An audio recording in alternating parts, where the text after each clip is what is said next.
우리 성도님들, 우리 주님의 영광에 함께하기를 축복합니다. 우리 교회 인사 오늘 빠뜨렸다, 그죠? 하나, 둘, 셋, 샤. 감사합니다.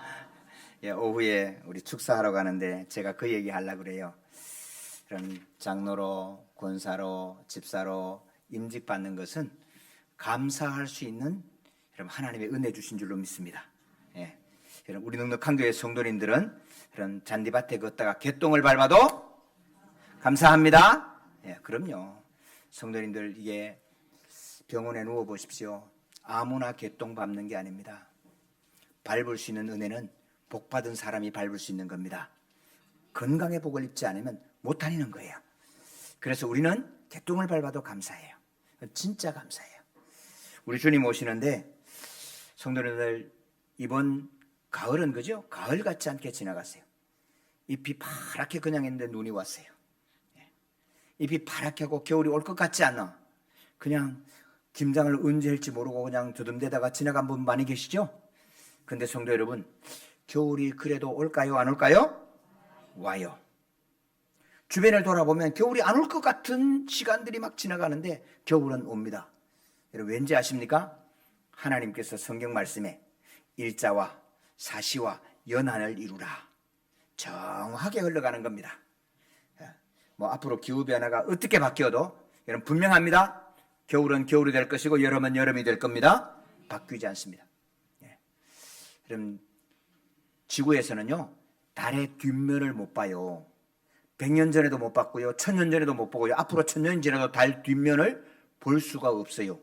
왜냐하면 달이 지구를 돌아가는데 자전하고 공전하는 것이 똑같기 때문에 항상 지구에서 보면 똑같이 이렇게 돌아가는 거예요. 이렇게 돌아가는데, 이렇게 돌아가는 거하고 공전하고 똑같아.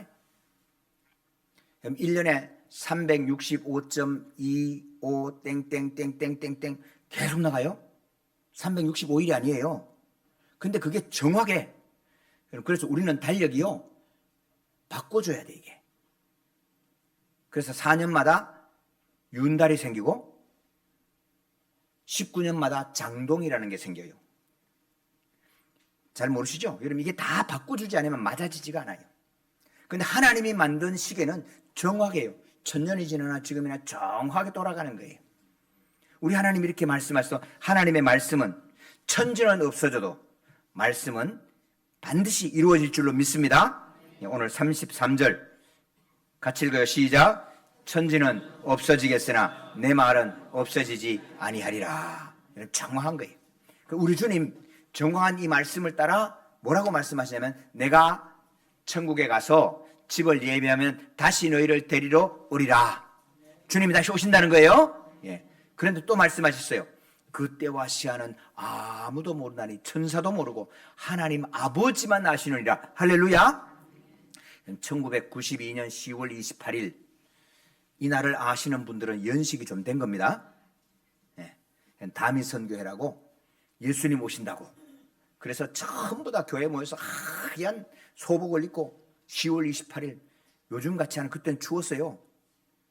그럼 산 위에 올라가지고 그냥 주님 오신다고.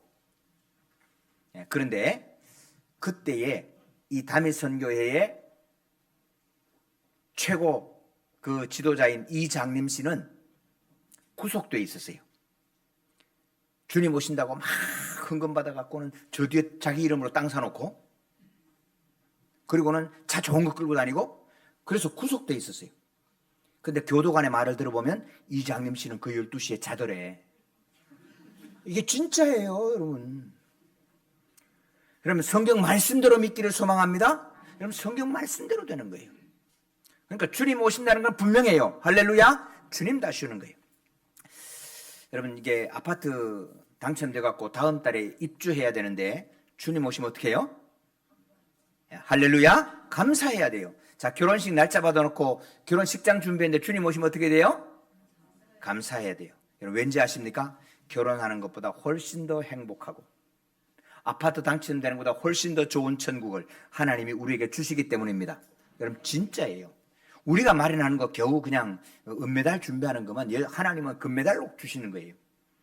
그러므로 성도 여러분, 주님을 기다리는 은혜가 저와 여러분께 함께 하시기를 소망합니다. 그럼 진짜 기다리셔야 돼. 기다리는 척하지 말고 진짜 기다리셔야 돼. 네. 주님 오시는데, 그럼 내일 주님 오시면 나는 뭐를 해야 되지? 그럼 오늘 본문은 예수님께서 제자들을 데리고 예루살렘 성에 간 거예요. 예수님의 제자들이 전부 다 갈릴리 촌 사람들이거든. 갈릴리 촌에서 여러분 이 예루살렘 성전을 보니까 우와 기가 막히거든요. 그럼 종종 이 페이스북에 보면 롯데월드 꼭대기층 전망대에 올라갔다가 사진 찍어 올리는 분들 계세요. 이야 내가 여기 올라왔다고. 저도 아직 안 가봤는데 여러분 가보면 조금 달라요. 보는 광경이 다르고요. 멋지다니까요.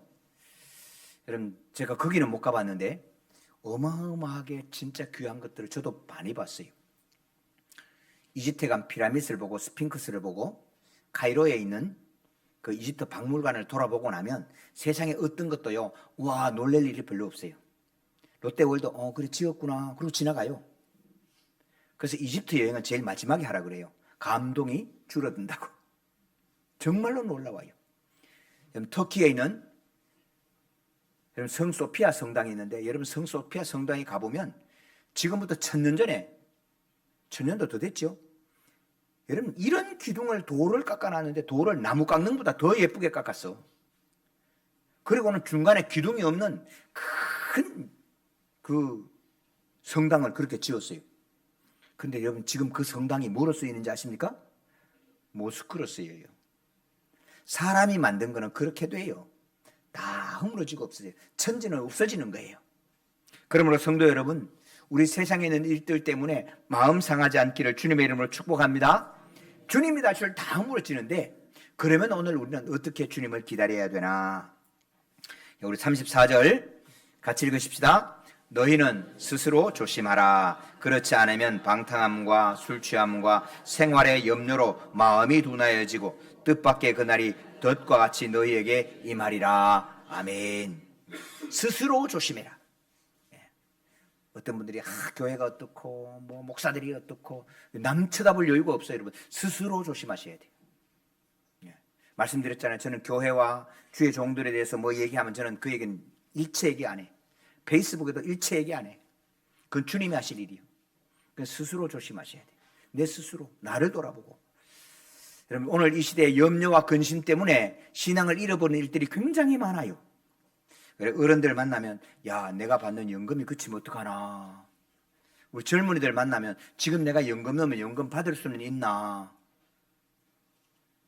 여러분 지금부터 20년 30년 40년 전에 여러분 그때는 먹을 게 없어도 이런 두려움이 없었어요. 왜 우리 다 쌓아놓고도 염려하고 근심하지요? 여러분 마음이 지켜지지 않으면 두려움은 우리를 덮치게 되는 겁니다. 또 근심하고 두려우면 눈앞에 두고도 안 보여. 너무 좋은 게 하나 있으면요 그게 마음을 빼앗기면 그럼 이게 눈앞에 있는 것도 안 보인다니까. 사랑하는 성도 여러분 스스로 조심해서 술 취함과 방탕과 생활의 염려에 매이지 않기를 소망합니다.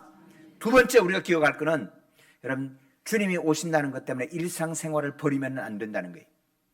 주님 오시니까 그리고는 그냥 신앙생활 다 버리고 교회만 와서 살고 기도원에만 가 살고 그러면 안 돼요. 예수님께서 뭐라고 말씀하시냐면 두 사람이 함께 맷돌 갈다가 한 사람은 가고 한 사람은 남는다. 두 사람이 함께 잠을 자다가 한 사람은 가고 한 사람은 남는다. 우리 주님의 말씀이에요. 자, 두 사람이 맷돌 가는데 여러분 주님이 오실 때도 뭐 해야 돼요? 맷돌 갈아야 돼요. 일상생활을 하셔야 된다니까요. 그런데 예수 안 믿는 사람은 다 나가고 예수 믿는 사람만 모여 우리끼리만 지나갈 거야. 순결한 신부로 또 그런 분들이 계셔요. 그러면 돼요 안 돼요? 안 된단 말이에요. 천국 못 가는 사람하고 같이 뭐를 하라고? 맷돌 갈라고. 이게 중요한 거예요. 함께 잠을 자다가 깨어 있으라 그러니까 잠 안 오는 약 타이밍 막 11시 먹고 눈에 막 이렇게 막 성냥개비 눌려가지고 그냥 그게 깨어 있으란 말 아니에요? 주님 오시면 아멘하고 갈 수 있도록 깨어 있으란 말이에요. 잠자지 말라는 얘기가 아니에요. 두 사람이 함께 잠을 자다가 한 사람은 남고 한 사람은 들림받아요. 사랑하는 성도 여러분, 잠 잘 주무시기 바랍니다. 주님 오셔도 주무셔야 돼. 주무시다가 들림받는 거 최고지. 그렇지 않아요? 맷돌 갈다가 들림받으나 자다가 들림받으나 주님 앞에 들림받는 건 똑같은 거예요. 그 대신 깨어있으라. 주님이 오신다는 것은 기억하시고 확인하시기를 주님의 이름으로 축원합니다. 세 번째는 기도하면서 깨어있으라 말씀하는 거예요. 우리 36절 같이 읽어요. 이러므로 너희는 장차 올 모든 일을 능히 피하고 인자 앞에 서도록 항상 기도하며 깨어있으라. 할렐루야. 그럼 기도를 하는데, 그럼 처음에 잠깐 기도하면요, 하나님 나 아파요, 고쳐주세요, 배고파요, 빵 주세요, 그럼 이 기도밖에 못해요. 근데 오래 기도하면요, 기도하는 순간에 어느 순간에는 내 연약함을 알게 되고 하나님께 여쭙게 돼요. 하나님, 내가 이런 문제가 있는데 이걸 어떻게 해결하면 좋을까요? 제가 요즘도 바둑을 요즘 두지는 않아요. 근데 바둑 한 번씩 볼 때가 있어요. 바둑을 한 번씩 볼 때마다 제 마음속에 기도하는 게 뭔지 아십니까? 이런 기도를 하는 거예요. 제가 분명히 보는, 나는 이거 못 살려요. 그런데 고수가 오면 살려. 수를 보는 게 틀려요. 여러분, 우리 인생은 내가 망했다 그러는데 주님이 오시면 수가 달라. 할렐루야. 나는 죽을 수밖에 없지만 주님은 살 길이 있어요. 나는 소망이 없는데 우리 주님이 오시면 그게 소망이 있어요. 그래서 예수님이 뭐라고 말씀하시냐면, 내가 길이야, 내가 진리야, 내가 생명이야. 할렐루야. 그렇게 말씀하시는 거예요. 나는 불가능할 때 여러분, 기도하는 사람은 낭심하지 않아요. 왜? 주님이 길 되시기 때문에, 주님의 은혜가 함께하기 때문에 그렇게 되는 거예요.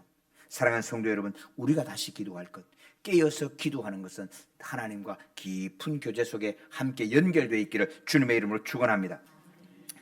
우리 주님이 어떻게 지금 만나느냐? 2024년에는 2024년 크리스마스엔 우리는 주님을 어떻게 만나느냐? 내게 오는 주님은요, 어린아이로 옵니다. 어린아이. 들판에 있는 목자들에게 천사가 이렇게 얘기하거든요. 강보에 쌓여있는 아기를 본다. 여러분, 예수님은 우리에게 아기로 와요. 만약에 아기로 오지 않으면 우리가 다 죽어요. 예수님 다시 오실 때는 예수님 어디에 나타났다 소리 들으면 돼요, 안 돼요? 이 생각 안 해보셨죠? 예수님 다시 오실 때 예수님 서울 어느 교회에 오셨다 소식 들으면 돼요, 안 돼요? 안 돼요, 여러분. 그 소리는 들으면 끝난 사람이에요. 그 소식은 들리는 게 아니고 그냥 들림받아야 돼요. 네. 왜? 서쪽에서부터 동쪽까지 번개가 번쩍인 것처럼 한꺼번에 싹 들려고 말지 누구한테 듣는 게 아니에요. 다시 오신 주님은 누구한테 통해서 듣는 거 아니에요. 그래서 저기 재림 예수 나타났다. 오늘 1부 예배 마치고 한번 상담하고 갔다니까요. 어느 누구가 하나님의 교회에 했는데 거기는 성경을 읽고 재림 예수가 나타났다는데 그 소리는 들으면 끝납니다. 그래서 제가 진짜 예수님은 그 소리 들을 수 없어요. 우리 다 이단들이에요. 가짜예요. 여러분 기억하셔야 돼요. 그래서 사랑하는 성도 여러분, 강보로 쌓여있는 어린아이.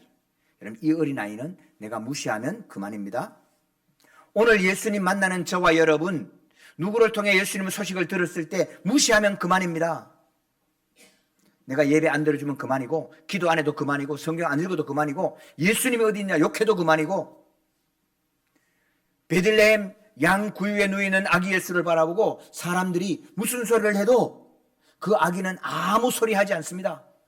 그러나 기억하십시오. 그 아기를 먹이고 그 아이를 안고 그 아이를 양육할 때 주님을 만나는 은혜가 임할 줄로 믿습니다. 그럼 피에타라고 하는 조각상을 아시나요? 피에타. 마리아가 십자가에 달려 피 흘려 죽은 예수님을 안고 있는 조각상입니다. 내가 낳은 아기입니다. 내가 젖을 물려 키웠고 내가 빨래를 해줬던 그 아이가 자라서 예수님이신데 죽었습니다. 피 흘려 죽으셨습니다. 분명히 압니다. 죽은 자를 살리는 걸 보았고 오병이의 기적을 옆에서 보았고 하나님의 아들인 증거를 수없이 봤는데 죽었습니다. 그 예수님을 무릎에 안고 있는 겁니다. 사랑하는 성도 여러분, 그런데 이 예수님을 죽은 예수님까지 마지막까지 섬길 때 부활의 주님을 만나게 되는 것입니다. 할렐루야. 그럼 부활의 주님이 계시기 때문에 그 피에타상이, 그럼 조각상은 별로 크지도 않아요. 그러나 가장 위대한 예술로 인정받는 이유가 그 믿음 속에 있는, 마리아 속에 있는 그 믿음을 바라보기 때문에 가장 유명한 조각상으로 이야기하고 있는 겁니다. 사랑하는 성도 여러분, 오늘 저와 여러분이 예수님을 섬기고 예배를 하고 기도하는 것은 어쩌면 부활하신 주님을 만나 기도의 응답을 받기도 하지만 우리에게 찾아오신 아기 예수 같은 예수님을 기저귀를 갈아채우던 기도를 하고 예수님의 옷을 빨래해 주는 것 같은 헌신을 하고 저절 물는 같은 희생을 하는 것이 우리의 믿음 생활입니다. 그럼 이 예수님을 우리가 섬겨갈 때 부활의 주님을 만나는 은혜가 우리 모두 한 사람 한 사람 위에, 그리고 이 민족의 역사 위에 임하게 될 줄로 믿습니다. 그 은혜가 함께 하시기를 소망하고 오늘 성찬을 받을 때 우리 주님 찢기신 그 살과 그 보혈이 저와 여러분의 근육과 신경과 핏줄이 함께 하시기를 주님의 이름으로 소망합니다.